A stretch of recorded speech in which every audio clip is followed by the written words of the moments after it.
March 23rd, 1945, 03:47 hours. The Oder River, 70 kilometers east of Berlin. Lieutenant Hans Weber sits in the commander's cupola of a Panzer IV, watching his tank sink.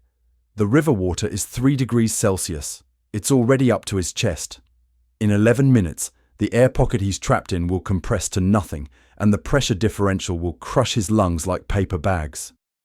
He has a wrench in his right hand, a single steel valve wheel in front of him, and a physics problem that shouldn't have a solution. The water smells of diesel fuel and spring thaw. His crew is dead, drowned in the driver's compartment when the ice gave way 20 meters from the western bank.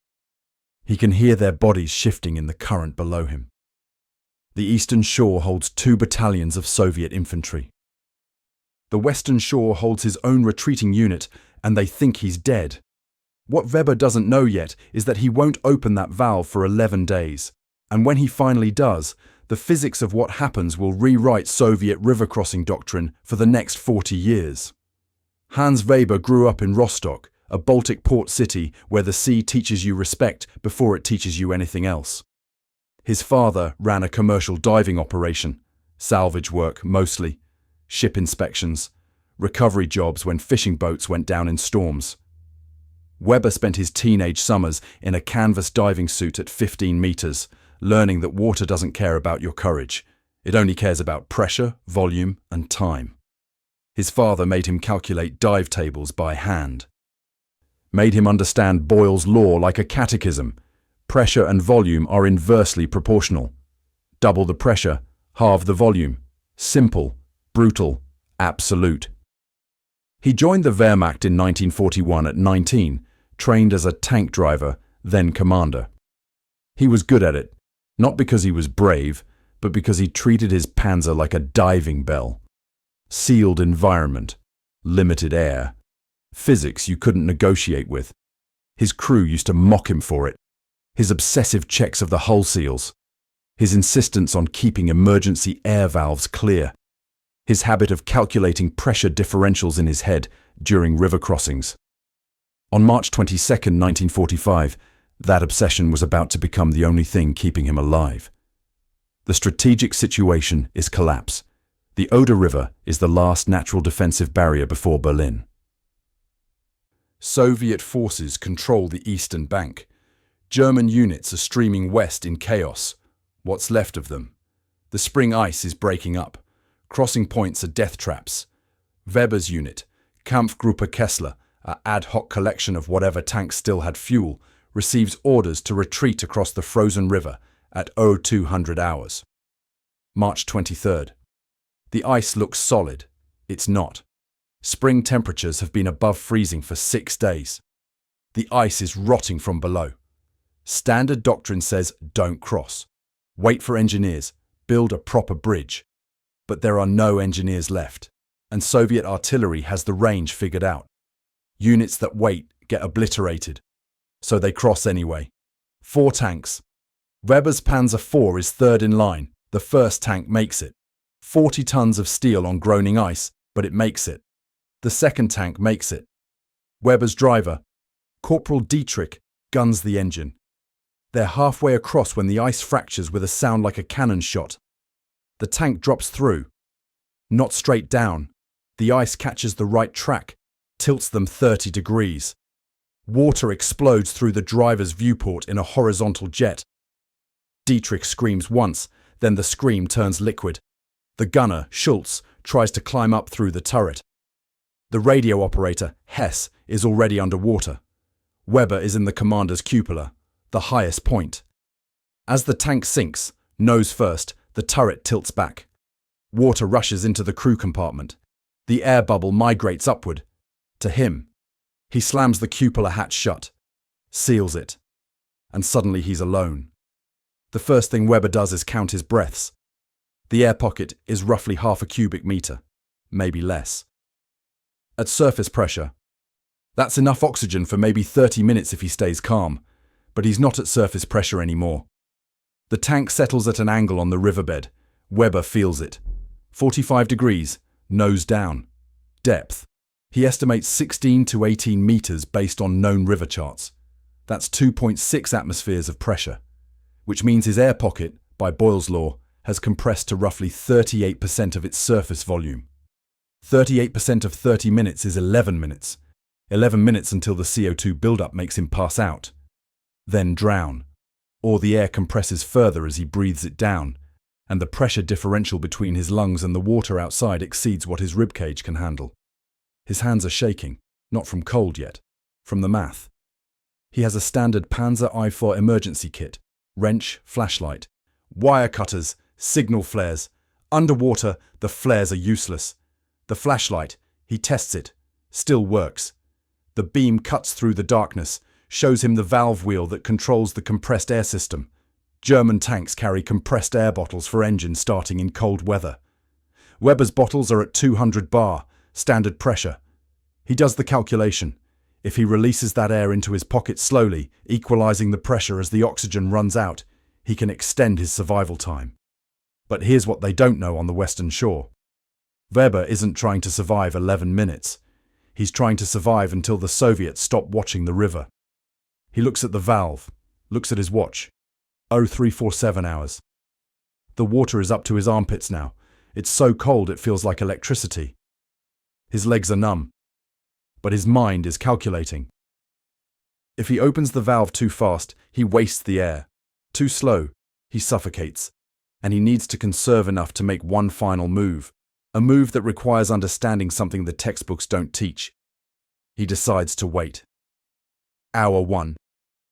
Weber opens the compressed air valve a quarter turn. The hiss is deafening in the enclosed space.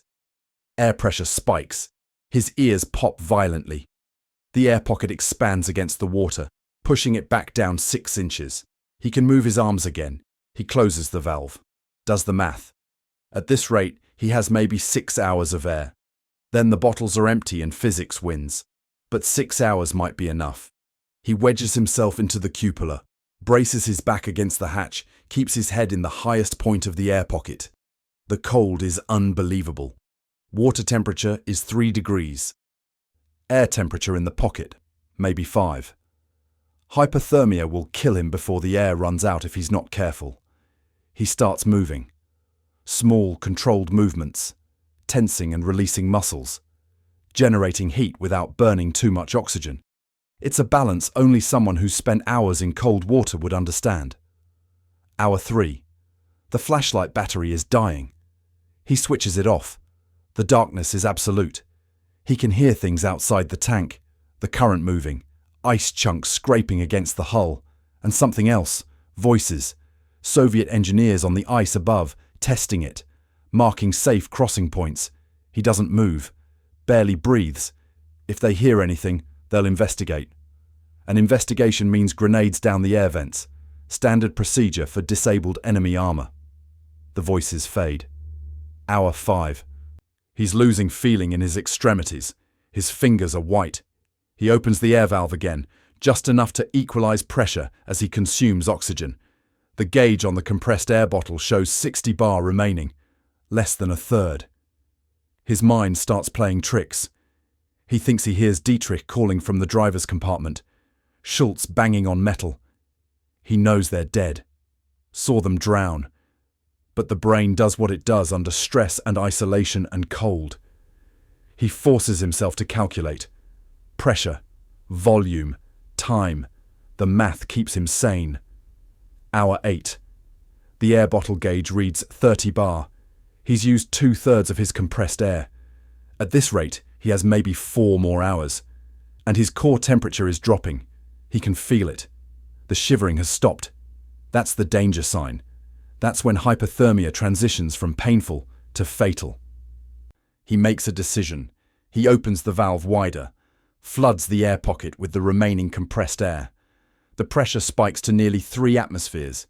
His head pounds. Nitrogen narcosis starts to creep in. That drunk feeling divers get at depth. But the extra pressure does something else. It slows his metabolism. At higher pressures, the body's oxygen consumption rate changes. It's marginal, but marginal is all he has. And it buys him one more critical thing: pressure equalization. At 3 atmospheres, the pressure inside his air pocket roughly matches the water pressure outside at this depth, which means he can do something impossible. He can open the cupola hatch. Hour 12, March 23rd, 1945, 15:47 hours. Weber's hands are too numb to grip properly, but he forces them to move. He cracks the cupola hatch, just millimeters. Water seeps in, but it doesn't explode inward. The pressures are equalized. He opens it further, slowly. The water level rises in his air pocket, but not catastrophically. He reaches through the hatch, feels the river current, feels the ice chunks moving overhead, and he realizes something. He's not trapped, not anymore. He's in a bubble of life-sustaining air at the bottom of a hostile river with Soviet forces overhead, but he's not trapped. He closes the hatch, seals it again, and starts to plan. The compressed air bottle is nearly empty. 20 bar, maybe 2 more hours, but now he knows the ice above is still partially intact, still bridging the river, which means the Soviets are using it, which means constant traffic overhead, voices, movement, boots on ice. He can't surface, not yet, so he doesn't. Day 2. The air bottle empties completely at 02:30 hours, 24 hours after the sinking. Weber is breathing the last of the compressed air. The pressure in his pocket is still elevated, around 2 atmospheres, but falling as he consumes the oxygen. He has a choice. Surface now, in the dark, hope the Soviets don't see him. Or try something else. He chooses something else. He cracks the hatch again. This time, he lets water in deliberately, slowly. The air pocket compresses. The pressure rises back to 3 atmospheres. And he does something that shouldn't work but does. He breathes the water. Not literally. But at 3 atmospheres, the partial pressure of oxygen dissolved in the frigid water is higher than normal. High enough that his lungs can extract it. Not efficiently, not sustainably, but enough to buy minutes.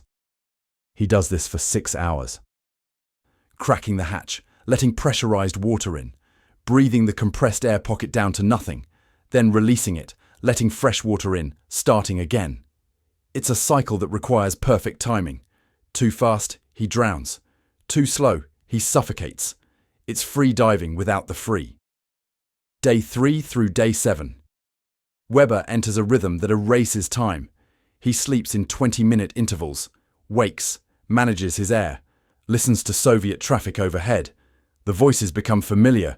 Engineers testing ice thickness, infantry units crossing, supply trucks. He opens the hatch at night, just enough to feel the current, to gauge the ice. It's thinning, breaking up. The spring thaw is accelerating. His body is shutting down. Hypothermia has progressed to stage 3. His core temperature is probably around 31 degrees Celsius. He can't shiver anymore, can't feel pain.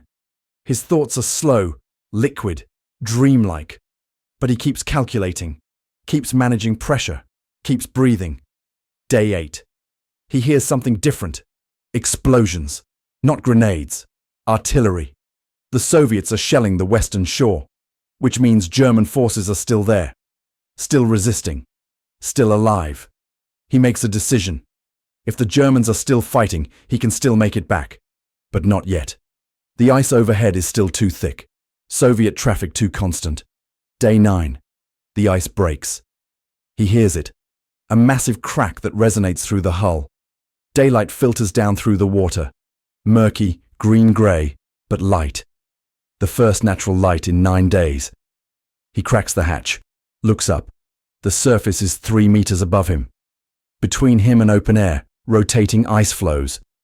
Soviet observation posts on both shores, and his body, which has been underwater for 216 hours. He can't swim. His muscles don't work anymore. Hypothermia has seen to that. So he waits. Day 10 and 11. The Soviet traffic overhead slows. The artillery barrage on the western shore intensifies, then stops. Which means one of 2 things. The Germans were overrun, or the Germans retreated out of artillery range. Either way, the Soviets are moving on, consolidating positions, preparing for the assault on Berlin, March 31st, 1945. 230 hours, 11 days after the sinking. Weber opens the hatch fully. The water rushes in. The air pocket collapses, and he pulls himself up through the cupola using nothing but his arms. His legs are useless, frostbitten, possibly necrotic. He surfaces between ice floes. The night is moonless. The river current carries him west, toward the German shore. Senior Lieutenant Anatoly Grigorovich, Soviet 47th Engineer Brigade, wrote in his after-action report dated April 3, 1945. During river crossing operations on the Oder, bridge security teams reported anomalous sounds emanating from submerged enemy armor. Initial assessment: trapped air escaping from compromised hulls. Standard procedure executed. No investigation warranted. However, on March 31st, Forward Observation Post reported surviving enemy combatant extracted from river. Medical examination indicated prolonged cold water immersion. Subject was non-responsive and presumed to have died during extraction. Body transported to field hospital. No further intelligence value. Except Weber didn't die. The Soviet field surgeon who examined him, Dr. Yevgeny Petrov, kept personal notes. They were discovered in 1987 in a Leningrad archive. German soldier, severe hypothermia, frostbite to extremities, core temperature 28 degrees, should be dead, kept asking about die ventile, the valves, delirious. We assumed concussion, but his pupils were reactive. His breathing, though shallow, was controlled. This was not a man in shock. This was a man who had been managing his physiology. I have seen diving accident victims. This was similar, but he had been in a tank, underwater. For how long? Petrov didn't know. Couldn't know, because what Weber had done wasn't in any manual. The Soviets processed Weber as a standard POW, sent him east. He spent 7 months in a camp near Tula before being repatriated in late 1945. His interrogation file lists him as uncooperative. He wouldn't explain how he survived. Every time they asked, he just said, Boyle's Law. The interrogators thought he was mocking them, but Soviet military engineering took it seriously. In 1946, a classified study was conducted. Pressure management and extended survival in submerged armored vehicles. The study concluded that Weber's survival was theoretically possible if, and only if, the subject had advanced knowledge of pressure physics and maintained precise control over air consumption and pressure equalization for an extended period. The practical application was immediate. Soviet river crossing doctrine changed. New protocols for clearing submerged enemy armor. New procedures for ensuring trapped personnel were neutralized. Because Weber had proven something terrifying. A tank at the bottom of a river wasn't necessarily a tomb. It could be a bunker. Weber returned to Rostock in December 1945. The city was rubble, Soviet occupation. His father's diving operation was gone, confiscated. The harbor was full of scuttled ships. He didn't talk about the Oder. Not to other veterans. Not to his wife, whom he married in 1947. Not to anyone. But he went back to diving. Worked for the East German Salvage Authority. Spent his 50s and 60s underwater, recovering Soviet equipment from the Baltic. His dive logs from that period show an unusual pattern. He never stayed down longer than what his air supply safely allowed. Never pushed it. Never tested limits. Because he'd already found the limit. At the bottom of the Oder. And he knew exactly what living at the edge of physics cost. In 1982, a West German military historian tracked Weber down, requested an interview. Weber agreed, under one condition: no recording, no notes, just a conversation. The historian later wrote, I asked him what he thought about during those 11 days. He said he didn't think. Thinking requires oxygen, and he didn't have oxygen to waste. He calculated. And when he ran out of things to calculate, he just waited. I asked if he was afraid. He looked at me like I'd asked a stupid question. Then he said, fear is a luxury. You can't afford luxuries at 3 atmospheres. Weber died in 1998, at 76. Heart failure. His death certificate listed his occupation as salvage diver. No mention of the war. No mention of the Oder. His son found a notebook in the estate. Waterproof pages, diving calculations, and on the last page, a single entry. March 23, 1945, April 2, 1945. 11 days, 264 hours. Boyle's law held. Barely. The Panzer IV is still at the bottom of the Oder, 18 meters down, buried in silt. The Polish government surveyed it in 2003 using sonar. The cupola hatch is open. Weber left it that way.